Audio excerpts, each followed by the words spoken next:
തെളിച്ചമേകാൻ പൊൻപുലർക്കാലം വെളിച്ചമാകും നുറുങ്ങുവെട്ടം പക്ഷിപരാഗം തെളിച്ചു കാട്ടും വരുന്നു ദൈവം മനസ്സിനുള്ളിൽ തിളക്കമേകിടാൻ തരുന്നു ധ്യാന പ്രകാശമാർക്കും വിളക്ക് വയ്ക്കുമ്പോൾ നുറുങ്ങുവെട്ടം ഇറങ്ങിടട്ടെ ഹൃദന്തമെല്ലാം യുഗപ്രകാശത്താൽ മറഞ്ഞിടട്ടെ മനാന്ധകാരം യുഗപ്രസാദത്താൽ നുറുങ്ങുവെട്ടം.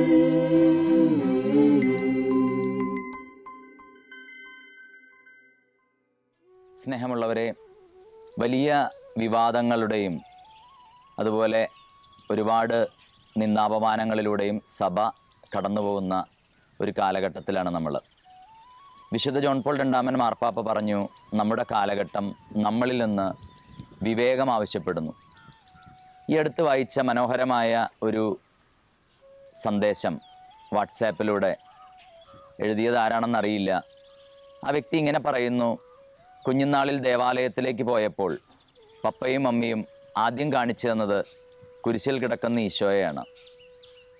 അതിനുശേഷമാണ് അതിന് താഴെ നിന്ന് ബലിയർപ്പിക്കുന്ന വികാരിയച്ഛനെ കാണിച്ചു തന്നത്. കുറച്ചു കാലം കഴിഞ്ഞപ്പോൾ മനസ്സിലായി, വികാരിയച്ഛന്മാർ മാറി പോകും, ഈശോയ്ക്ക് പക്ഷേ മാറ്റമില്ല. പല വൈദികരും മാറി മാറി വന്നുപോയി, പക്ഷേ ഈശോ അവിടെ തന്നെ ഉണ്ടായിരുന്നു. എന്നിട്ട് ആ വ്യക്തി പറയുകയാണ്, ഒരു മെത്രാൻ്റെയും കന്യാസ്ത്രീയുടെയും വൈദികൻ്റെയും കുറവുകൾ, പോരായ്മകൾ, അത് ഈശോയുടെ പോരായ്മയല്ല. അവരുടെ തെറ്റുകൾ സഭാമക്കളുടെ വിശ്വാസത്തെ കെടുത്തുമെന്ന് ആരൊക്കെയോ പറയുന്നു. എൻ്റെ കുറ്റങ്ങളും കുറവുകളും പാപങ്ങളും എന്നെ ഈശോയിൽ നിന്ന് അകറ്റിയിട്ടില്ല.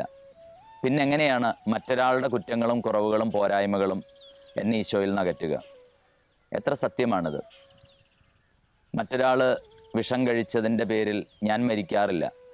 അതുപോലെ വേറൊരാളുടെ കുറ്റങ്ങളുടെയും കുറവുകളുടെയും പാപങ്ങളുടെയും പേരിൽ എങ്ങനെയാണ് ഞാൻ യേശുവിൽ നിന്ന് അകലുക? അതുകൊണ്ട് നമ്മുടെ നോട്ടം യേശു ക്രിസ്തുവിലായിരിക്കണം. അവിടെ നമുക്ക് ഹെബ്രായ ലേഖനത്തിലെ വാക്യം ഓർക്കാം, 12-ാം അധ്യായം. നമുക്ക് ചുറ്റും സാക്ഷികളുടെ ഒരു വലിയ സമൂഹമുള്ളതിനാൽ നമ്മെ അലട്ടുന്ന പാപവും ഭാരവും എല്ലാം നമുക്ക് നീക്കിക്കളയാം.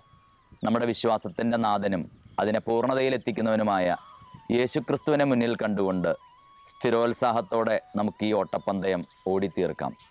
അതിനാവശ്യമായ കൃപയ്ക്കായി നമ്മുടെ കണ്ണുകൾ ഒരിക്കൽ കൂടെ നമുക്ക് ക്രിസ്തുവിലേക്ക് ഉയർത്താം.